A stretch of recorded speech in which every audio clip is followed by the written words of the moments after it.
বিষয় বলি, টিপ। মা বোনদের কিছু না বললে তো হয় না, এটাই আমার শেষ কথা। টিপ টিপ কপালে দেয় নাকি টিপ? আপনাদের বাচ্চাদেরকে দেন নাকি? আপনাদের বাচ্চাদেরকে কপালের এখানে একটা কালো টিপ দেন। চেহারা ভালো এই জন্য একটা কালো টিপ দেন, যেন কারো বদনজর না পড়ে।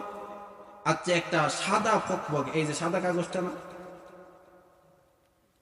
এই সাদা কাগজটা এখানে যদি একটা কালো চিহ্ন দেন, কালো চিহ্নটা ফুটবে বেশি না? সাদার ভিতরে কালো, আরো সৌন্দর্য বাড়বে কি বাড়বে না? আপনার যে সন্তানটা, শিশুটা সবচেয়ে সুন্দর, এর ভিতরে কালো একটা টিপ দিলেন, এর সৌন্দর্য বাড়ছে না কমছে? তো নজর কম কাড়বে না বেশি কাড়বে? আর বেশি লোকের নজর কাড়বে। এখন একটা টিপ দিয়েছেন কেন? যেন কারো বদ নজর না পড়ে। এগুলো কার সংস্কৃতি? এগুলো হিন্দুয়ানি সংস্কৃতি। হিন্দুরা আমাদের ঘরে এগুলো সংস্কৃতি ঢুকাই দিয়েছে। আপনার কপালে টিপ দেন, এই টিপের কোন ক্ষমতা আছে বদ নজর থেকে বাঁচানো? না। আপনার সন্তানটা ভালো, ঘুম থেকে উঠে বলেন মাশা আল্লাহ। আপনি মা, আপনি বাবা, আপনি দাদা, আপনি দাদি, যে কোনো একজন ব্যক্তি সুন্দর একটা সন্তানকে সামনে নিয়ে একবার বলে দেন মাশা আল্লাহ। সারা পৃথিবীর সকল শয়তান জুড়ে আপনার সন্তানকে যদি কুনজর দেয়, আপনার সন্তানের এক চুল পরিমাণ ক্ষতি করতে পারবে না, গ্যারান্টি আমি দিয়ে গেলাম। কোরআনের গ্যারান্টি।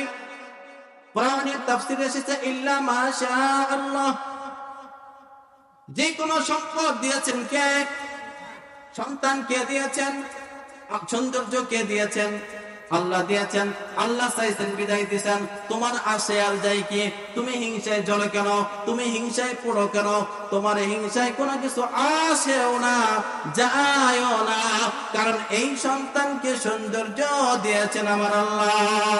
আল্লাহর কোরআনের আমল করেন। ইল্লা মাশা আল্লাহ। মাশা আল্লাহ শব্দটা সবার মুখস্থ আছে না? মাশা আল্লাহ শব্দটা একবার করে বলে দিবেন। সারা পৃথিবীর কুনজরদারীরা হাজারবার করে কুনজর দিবে, কোনো ক্ষতি করতে পারবে না। এই জন্য ঘরের ভিতরে আপনার সন্তানকে টিপ দিবেন না। টিপের ইতিহাস লম্বা ইতিহাস, সংক্ষেপ করে বলবো। মা বোনেরা অনেকে সুন্দর করে সাজার জন্য, বিবাহিত নববধূকে সাজানোর জন্য কপালে একটা টিপ দেয়। এই টিপের ইতিহাসটাকে আমি বলবো। কোরআনে কারিমে নয়, এইগুলো হাদিসে নয়, এই ইতিহাসটা এসেছে একটা কিতাবের ভিতরে। আপনারা গুগলে সার্চ দিবেন, যুবক ভাইরা গুগলে সার্চ দিবেন, সার্চ দিয়ে দেখবেন টিপের ইতিহাস কি, সুন্দর করে লেখা আসবে। আমি বলি, হযরতে ইব্রাহিম পয়গম্বর নাম শুনছেন নাকি আপনারা? জাতির পিতাকে হযরতে ইব্রাহিম আলাইহিস সালাতু ওয়াস সালাম। ইব্রাহিম আলাইহিস সালাতু ওয়াস সালামকে নমরুদে অগ্নিকুণ্ডলিতে ফেলেছিল। আপনারা ইতিহাস জানেন তো ইনশাআল্লাহ। এই নমরুদ যখন অগ্নিকুণ্ডলের মধ্যে ফেলতে চাইলো, আগুনটা অনেক লম্বা করে, অনেক বড় করে আগুনের কুণ্ডলী তৈরি করেছে, ধারে কাছে যাওয়া যায় না। আকাশ দিয়ে যদি কোনো পাখি উড়ে যায়, উড়ন্ত অবস্থায় স্থায়ী হয়ে যায়, ধারে কাছ থেকে কেউ গেলে আগুনের তাপে তার শরীর পুড়ে যায়। এমন তো অবস্থায় ইব্রাহিমকে, পয়গম্বর ইব্রাহিম আলাইহিস সালামকে কাছে গিয়ে ঢেল দিয়ে ফেলবে, কারো শক্তি নাই, কারো সাহস নাই, কাছে গেলে আগুনে পুড়ে ফেলে। এমন তো অবস্থায় করবে কে? শয়তান এসে যুক্তি দিল, চড়ক বানাও, চড়কে চড়াইয়া চড়কে বেঁধে দূর থেকে নিক্ষেপ করবে, দূর থেকে নিক্ষেপ করবে, দূর থেকে ফেলবে। চড়ক বানালো শয়তানের বুদ্ধিতে, কিন্তু চড়ক ঘুরে না। চড়ক যেখানে ইব্রাহিমকে বেঁধেছে সেইখানে ইব্রাহিম রয়েছে, চড়ক তো ঘুরাইতে হবে, চড়ক ঘুরে না। ইবলিস আবার এসেছে, বয়োবৃদ্ধ মানুষ, সাদা দাড়ি নিয়ে বয়োবৃদ্ধ মানুষ বেশে নমরুদের সামনে আত্মপ্রকাশ করেছে। কি হয়েছে, তো মুমূর্ষু কেন, এত চিন্তিত কেন?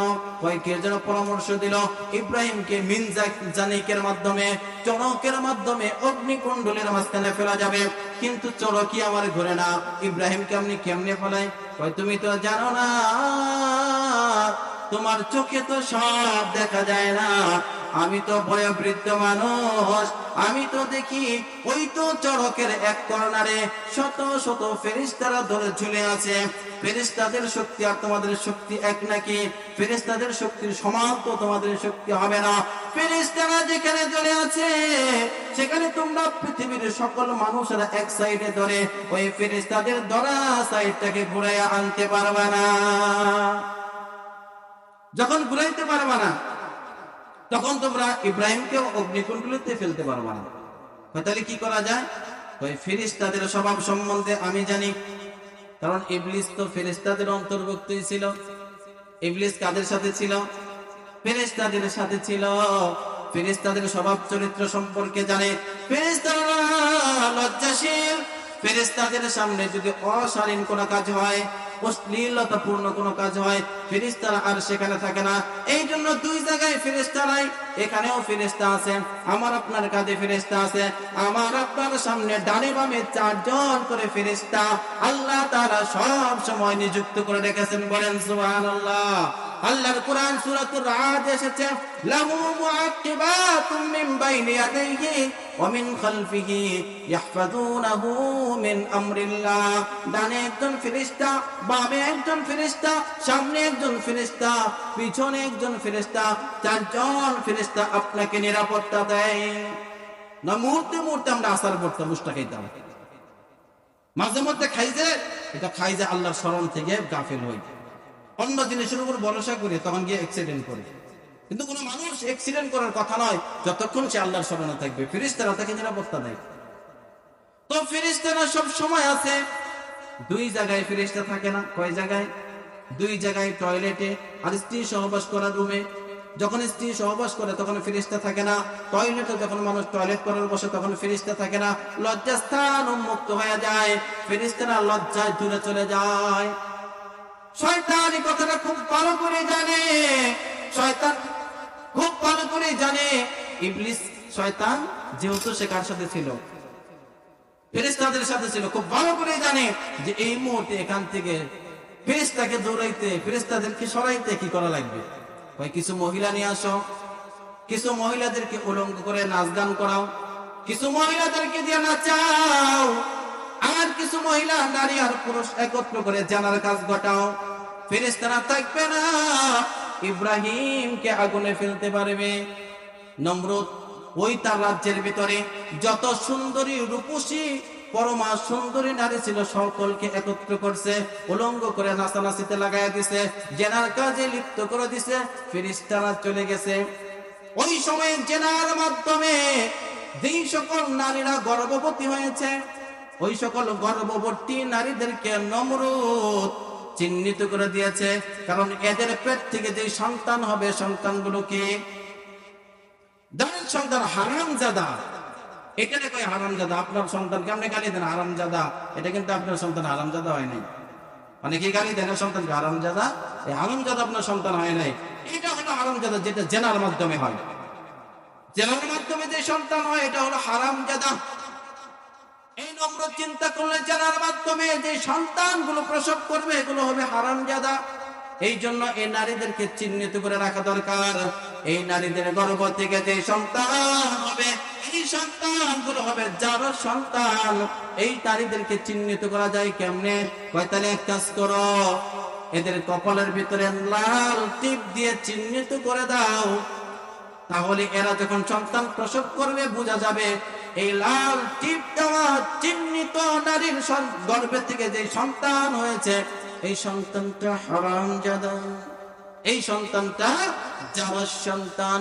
এখান থেকে টিপের ইতিহাস আসলো। এখনো কি কোনো মা বোন টিপ দিবে কপালে? তাহলে ওই নারী কোন শ্রেণীতে যাবে? এই জন্য বাবাজিরা অল্প কথায় আপনাদেরকে বুঝাইতে চাইলাম, বিজাতীয় সংস্কৃতিকে পরিহার করুন, বিজাতীয় কালচারকে বাদ দিন। বিজাতীয় কালচার গ্রহণ করার কারণে আপনার নির্মম ইতিহাস, নির্মম পরিহাস ঘটতে পারে। ইতিহাস ছিল লম্বা সময়, যেহেতু আমার হাতে নাই ওই দিকে আমি যাই নাই। সংক্ষেপ করে 2 মিনিটে শেষ করবো আমি। একজন আলেম মক্কা মুআজ্জামায় তার বাড়ি। ঘটনাটা এসেছে লম্বা করে এসেছে, আমি লম্বা বলবো না। শুধু বিজাতীয় কালচার গ্রহণ করার কারণে তার পরিণতি কি হয়, আর আপনার ইসলামের কালচারকে ভালোবাসার কারণে আপনার পরিণতি কি হতে পারে। একজন আলেম মারা গেল, এলাকাতে আরো একজন মানুষ মারা গেল। পরপর কিছু মানুষ মারা যায় না, 1 সপ্তাহ ব্যবধানে আরেকজন মানুষ মারা গেছে। তারই কবরের পাশে তাকে কবর দেওয়ার জন্য কবর খনন করা হচ্ছে। কবর খনন করতে করতে এরকম অনেক সময় হয়, পূর্বের পুরাতন কবরটা ভেঙে গিয়ে উন্মুক্ত হয়ে যায়, চাপটা ভেঙে পড়ে কিনা কবরের চাপটা ভেঙে গেছে, কবরটা উন্মুক্ত হয়ে গেছে। দেখা গেল যে কবরের ভিতরে একজন আলেমকে দাফন করা হয়েছিল, সেই কবরে আলেম নাই, একজন পরমা সুন্দরী ইউরোপিয়ান একজন নারী, মডেল একজন নারী। চেহারা ছবিতে বোঝা যায় এটা মক্কার নারী নয়, এটা ইউরোপিয়ান, আমেরিকা, রাশিয়ার ইত্যাদি কোন বংশের এটা নারী। তারা হতবাক হয়ে গেল, একজন আলেমকে যেখানে দাফন করা হলো সেখানে একজন নারী আসলো কেমন? যাই হোক, তারা চিন্তায় চিন্তিত হলো। ঘটনাক্রমে আল্লাহ তাআলা একটা জিনিসকে বোঝানোর জন্য এই ঘটনাটা ঘটাইছেন। ওইখানে ইউরোপিয়ান একজন মানুষ ছিলেন, যে ছিল ধর্ম বিশ্বাসী মুসলমান। তিনি বললেন, এই নারীকে তো আমি চিনি, এটা তো আমাদের এলাকার অমুকের কন্যা। এ তো খ্রিস্টান, এই খ্রিস্টান নারী এই একজন আলেমের কবরে কিভাবে আসলো? এই নারীকে তো আমি চিনি, এই নারী খ্রিস্টানের কন্যা ছিল বটে, তবে সে ইসলাম গ্রহণ করেছিল। সে আমার কাছে কালিমা শিখেছে, আমার কাছে নামাজ শিখেছে, আমার কাছে রোজা শিখেছে, কোরআনের তেলাওয়াত শিখেছে, জিকির আজকার শিখছে, নবীজির সুন্নাত গুলো জানছে, মানছে, মানার চেষ্টা করেছে। কিন্তু এই কবরে সে কিভাবে আসলো? ইতিহাস লম্বা। খবর নেওয়া হলো বাড়িতে, সেখানে গিয়ে দেখা গেল তাকে ওই মেয়েটা যে মারা গিয়েছিল, ওই মেয়েটাকে যেখানে দাফন করা হয়েছিল সেই কবরটা খনন করে দেখা গেল সেই কবরের ভিতরে সেই মেয়ের লাশ নাই, সেখানে সে আলেমের লাশ। ঘটনা আবার চলে গেল মক্কায়। খবর যখন মক্কায় গেল, মক্কার মানুষেরা চিন্তা করলো ঘটনা তো এখানে পেশ আছে। এই ঘটনার মূল রহস্য উদ্ঘাটন করতে গেলে তার পরিবারের লোক ছাড়া আর কেউ এর সমাধান দিতে পারবে না। গেলেন তার পরিবারে, তার বিবিকে ডাইরেক্ট জিজ্ঞেস করলেন, তোমার স্বামী কি করতো? আমার স্বামী তো একজন আলেম ছিল, কোরআনের হাফেজ। সে তাহাজ্জুদ নামাজ পড়তো, 5 ওয়াক্ত তো পড়তো, তাহাজ্জুদ নামাজ, জিকির আজকার, কোরআন তেলাওয়াত, হালাল হারাম সমস্ত কাজগুলো সে ভালোই করতো। এমনকি আমার সাথেও সে ভালো আচরণ করছে। স্বামী স্ত্রীর একটা আচরণ আছে না, সে আমার সাথেও ভালো আচরণ করছে, আমি তার প্রতি সন্তুষ্ট। কয় কিন্তু ঘটনা যে এরকম ঘটনা ঘটার পিছনে কি কোনো কারণ আছে? আমার তো জানা নেই। ভালো করে গভীর নজর দিয়ে দেখো। গভীর নজর দিয়ে সে জানতে পারলো তার স্বামী ইসলামের একটা বিধানকে অপছন্দ করত। কোনটা? স্বামী স্ত্রী মিলন করলে গোসল ফরজ হয় কিনা, এই ফরজ গোসলটা সে কষ্টকর মনে করত। খ্রিস্টান ধর্মে ভালো, খ্রিস্টান ধর্মে স্ত্রী সহবাস করার পরে গোসল করতে হয় না, তারা এভাবেই চলতে পারে। ইসলাম ধর্মে ফরজ গোসল করতে হয়, শীতের মধ্যে গোসল করা কি কষ্ট? এটা যদি না থাকতো, শুধুমাত্র একটা জিনিস তার কাছে আমি পেয়েছি, আর সমস্ত আমলগুলো তার ভালো ছিল, যথা নিয়মে নামাজ আদায় করেছে, তাহাজ্জুদ পড়েছে, জিকির আজকার করেছে, সবকিছুই ঠিক ছিল। কিন্তু অপরদিকে ওই নারীটা আলেমের কাছে গোপনে গোপনে পরিবারকে আড়াল করে, পরিবারের সকলের অজান্তে ইসলাম গ্রহণ করে, ইসলামের নীতি সমস্ত কিছুকে তার ভালো লেগেছে। এই ভালো লাগার কারণে সে ইসলাম গ্রহণ করছে। মানতে পারে নাই, কিন্তু ভালো লেগেছে। আরেক ব্যক্তি মানতে পেরেছে, একটা বিধান ভালো লাগে নাই। পরিবেশ দুনিয়াতে আল্লাহ দেখা দিয়েছে, পরিবর্তন হয়ে গেছে। মক্কার মানুষ অন্য জায়গায় এসেছে। আমরা আমাদের সকলের স্বপ্ন থাকে, আল্লাহ মরণটা মক্কার জমিনে দিও। মক্কাতে যদি শুইতে পারি, সুখের ঘুমাইতে পারবো, এটা সবার স্বপ্ন থাকে।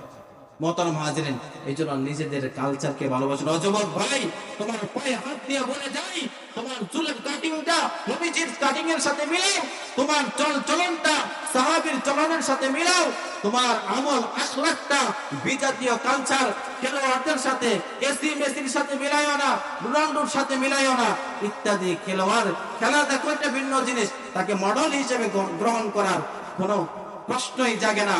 তোমার মডেল হবে একমাত্র বিশ্ব মডেল নবী মুহাম্মদুর রাসূলুল্লাহ। তিনি ছিলেন একজন স্মার্ট পুরুষ। তুমি যদি স্মার্ট হতে চাও, নবীজির থেকে স্মার্ট পুরুষ পৃথিবীতে আর কেউ আছে? এই জন্য নবীজির আদর্শকে গ্রহণ করো। নবীজির সুন্নত ছিল দাড়ি, দাড়িকে বড় করো। মুছ ছিল খাটো, মুছকে খাটো রাখো। মাথার চুল নবীজির 3 তরিকায় 1 তরিকায় রাখো। 3টা তরিকা কি ছিল? উলামায়ে কেরামের কাছ থেকে জেনে নেওয়ার অনুরোধ রেখে, বাকি সকল সুন্নত গুলো খুঁজে খুঁজে আমলে পরিণত করার জন্য অনুরোধ রেখে আপনাদের কাছ থেকে অসম্পূর্ণ আলোচনা শেষ করে বিদায় নিচ্ছি। ওয়া আখিরু দাওয়ানা আলহামদুলিল্লাহি রাব্বিল আলামিন। আসসালামু আলাইকুম ওয়া রাহমাতুল্লাহি।